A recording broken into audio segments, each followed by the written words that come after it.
வணக்கம் குட்டீஸ். இன்னைக்கு ஒரு நல்ல டாபிக் என்னன்னா, கடவுள் இருக்காரா இல்லையா அப்படிங்கிற ஒரு டாபிக். கடவுள் இல்லைன்னு நிறைய பேர் சொல்கிறாங்க. இந்த கலியுலகத்தில் அப்படி தான் சொல்லுவாங்க. இப்போது கடவுளை ஏன் நம்மளால் பார்க்க முடியல அப்படின்னு எடுத்துக்கிட்டோம்னா, இந்த உலகத்தில் நிலம், நீர், காற்று, நெருப்பு, ஆகாயம், பஞ்சபூதம் இருக்கா? இந்த பஞ்சபூதத்தையும் நம்மளால் பார்க்க முடியாது. நீர் எடுத்துக்குவோம். நீர் அது உண்மையான ரூபம் கிடையாது. அதில் 2 கலவைகள் இருக்குது. அது சர்ச் பண்ணிங்கன்னா உங்களுக்கு தெரியும். காற்று, அதுவும் உண்மையான ரூபம் கிடையாது. அதை நம்மளால் பார்க்கவே முடியாது. அதோட உண்மையான ரூபம் கிடையாது. அதுலேயும் கலவைகள் இருக்குது, ஆக்சிஜன், நைட்ரஜன் சொல்லி. நெருப்பு, அது நீங்கள் கூகுளில் சர்ச் பண்ணிங்கனாலே தெரியும். அதுலேயும் உண்மையான கலவைகள், நிறைய கலவைகள் இருக்குது. ஆகாயத்தை பார்த்தாங்கன்னா உங்களுக்கே தெரியும், நிறைய லேயர் இருக்குது. இப்போ பார்த்தீங்கன்னா ப்ளூ கலர் வானத்தில் மேகம் வெள்ளை கலரில் இருக்குது. அதுவே உண்மை கிடையாது. அதுலேயே வளிமண்டலம்னு சொல்லி நிறைய லேயர் இருக்குது. நிலம்னு எடுத்துக்கிட்டிங்கன்னா நம்ம மண் அல்லது பூமி, அது உண்மை கிடையாது. மண்ணில் எடுத்துக்கிட்டிங்கன்னா மண் துகள் மாதிரி தான் தெரியும். அதில் நிறையா கலவைகள் இருக்குது. இரும்பு, யுரேனியம், அந்த மாதிரி கலவைகள் இருக்குது. ஒரு பாறையோட கல் எடுத்துக்கிட்டிங்கனாலும் அது உண்மையான ரூபம் கிடையாது. கல்லில் நிறைய கலவைகள் இருக்குது. யுரேனியம், மெக்னீசியம், அதெல்லாம் சேர்ந்தது தான் ஒரு கல். அப்போது ஒன்று எடுத்துக்கலாம், தங்கம், வெள்ளி, இதெல்லாம் ரூபம் தானே, மண்ணில் இருந்து கிடச்சது தானே. தங்கம், வெள்ளி, செம்பு, இதெல்லாம் அழகான ஒரு ரூபம்.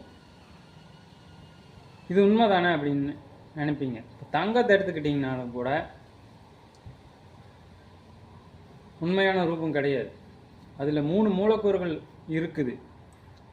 அதுதான் தங்கம்னு சொல்கிறோம்.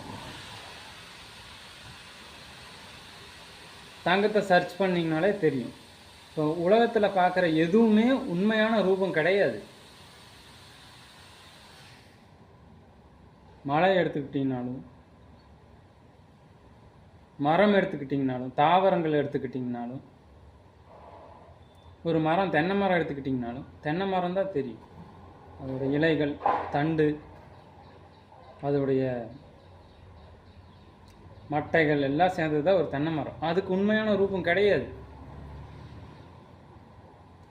ஒரு தாவரம் எடுத்துக்கிட்டிங்கனாலும், ஒரு செடி எடுத்துக்கிட்டிங்கனாலும் அதோட இலைகள், தண்டுகள், வேர்கள், எல்லாம் சேர்ந்தது தான் ஒரு தாவரம்.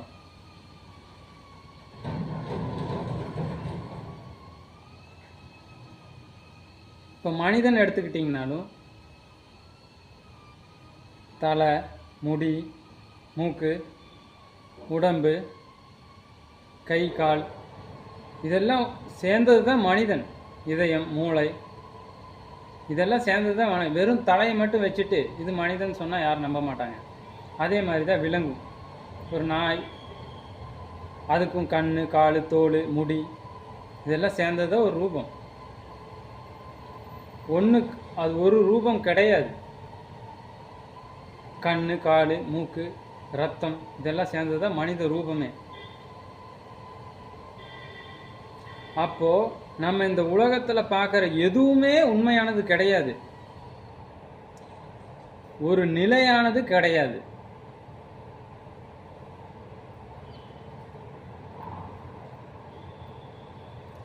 பஞ்சபூதங்களும் நிலை இல்லை, மனிதர்களும் நிலை இல்லை. பஞ்சபூதங்களும் நிலை, ஆனால் அது உண்மையான ரூபங்கள் கிடையாது. மனிதன், விலங்கு, பிற உயிர்வாளிகளோட உண்மையான ரூபம் கிடையாது.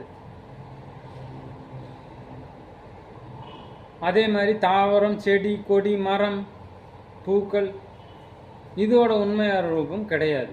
அதை சர்ச் பண்ணி பார்த்தீங்கன்னா உங்களுக்கே தெரியும்.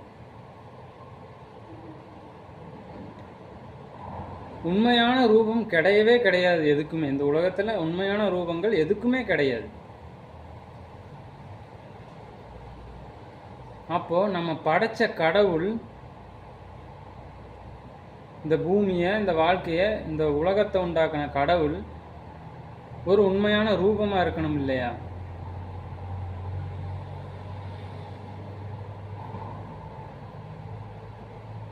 அவரை ஏன் நம்மளால பார்க்க முடியல? ஏன்னா அது ஒரு உண்மையான ரூபம். இந்த உலகத்தில் எதுவுமே உண்மையான ரூபம் கிடையாது. கடவுள் ஒருத்தர் உண்மையான ரூபம். அதனால அந்த ரூபத்தை நம்மளால பார்க்க முடியாது, உணரத்தான் முடியும். எதுவுமே உண்மையான ரூபம் கிடையாது. அதை நல்லா புரிஞ்சுக்கோங்க. ஏன் கடவுளை பார்க்க முடியல, கடவுள் இருக்காரா இல்லையா அப்படின்னு நிறைய கேள்வி வரும். இந்த உலகத்தில் எதுவுமே உண்மையான ரூபம் கிடையாது. நம்ம பார்க்கறது எல்லாமே பொய் கிடையாது, உண்மையான ரூபங்களே கிடையாது. அப்படி இருக்கும்போது கடவுளை நம்ம எப்படி பார்க்க முடியும்? மனுஷனோட ரூபத்தில் வந்தால் தான் கடவுள்னு ஒத்துப்பீங்களா? இல்லை விலங்குகளோட ரூபத்தில் வந்தால் தான் கடவுள்னு ஒத்துப்பீங்களா? மனுஷ ரூபமே உண்மையான ரூபம் கிடையாது. நம்ம கை கால் இதெல்லாம் இருந்தால் தான் மனுஷன். கடவுள் ஒருத்தர் நிலையானவர். இந்த பிரபஞ்சத்தை உண்டாக்குன ஒரு சக்தி.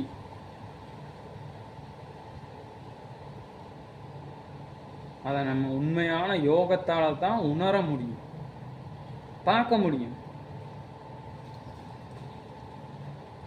நிறைய செய்கைகள் நமக்குள்ளேயே உருவாகும்.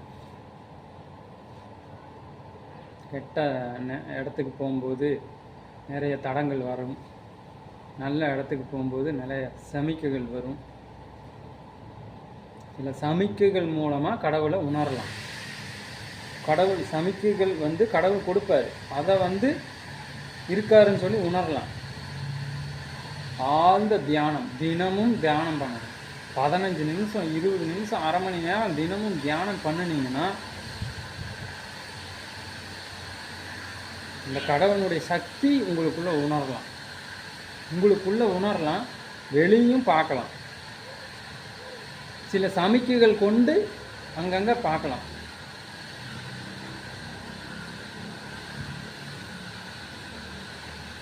வேண்டியவங்க ஃபோன் பண்ணுவாங்க. கோயிலுக்கு போனால் ஏதாவது வேண்டிகிட்டு இருக்கும்போது மணி அடிக்கும்,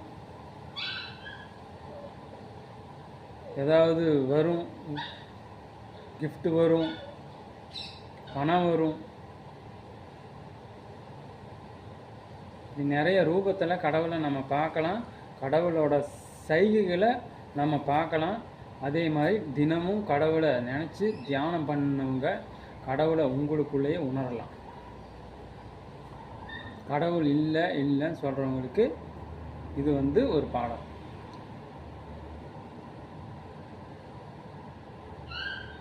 அதனால் டெய்லியும் முடிஞ்ச வரைக்கும் ஒரு அரை மணி நேரத்துலேருந்து 1 மணி நேரம் வரைக்கும் கடவுளுக்காக, நம்ம ஆன்மீகத்துக்காக நம்ம நேரம் ஒதுக்கணும். அரை மணி நேரம் தியானத்தில் டெய்லி உட்காரணும். உட்கார்ந்தீங்கன்னா உங்கள் மன சிக்கல்கள், உங்கள் எண்ணங்கள் எல்லாம் ஒரே மாதிரியாக வரும். இல்லைங்கன்னா நீங்கள் யோசிக்கும் போதெல்லாம் சாப்பிட்லாமா வேண்டாமா, இந்த ஹோட்டலுக்கு போகலாமா அந்த ஹோட்டலுக்கு போகலாமா, சினிமாவுக்கு போகலாமா வேண்டாமா, வேலைக்கு போகலாமா வேண்டாமா, ட்ரெஸ் எடுக்கலாமா வேண்டாமா, இன்னைக்கு புரோட்டா சாப்பிட்லாமா தோசை சாப்பிட்லாமா,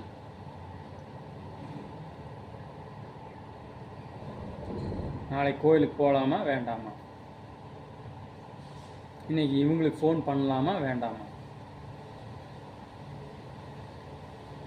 இவங்களுக்கு இந்த பாட்டு கேட்டிருக்கும்போது அந்த பாட்டு கேட்கலாமா, இந்த பாட்டு கேட்கலாம், ஒரே கன்ஃபியூஷனாக வரும். தினமும் அரை மணி நேரத்துலேருந்து 1 மணி நேரம் தியானத்தில் இருக்க வேண்டும். தியானம் பண்ணும்போது நிறைய இடையூறுகள் வரும். கண்ணை மூடிட்டு அப்படியே இருந்துக்கணும். ஒரு அரை மணி நேரம், டெய்லி அரை மணி நேரம். ஆனால் நீங்கள் 2 நிமிஷத்துலேருந்து தொடங்கணும். 2 நிமிஷம், 4 நிமிஷம், 2 நிமிஷம், ஒரு 5 நாளைக்கு ஒரு 2 நிமிஷம் 3 நிமிஷம் தியானம் பண்ணிக்கோங்க.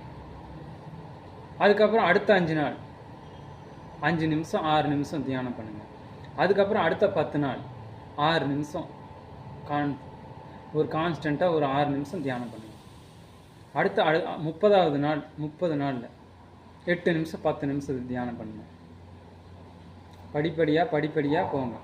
எடுத்த உடனே அரை மணி நேரம் உட்காரணும்னா யாராலும் முடியாது.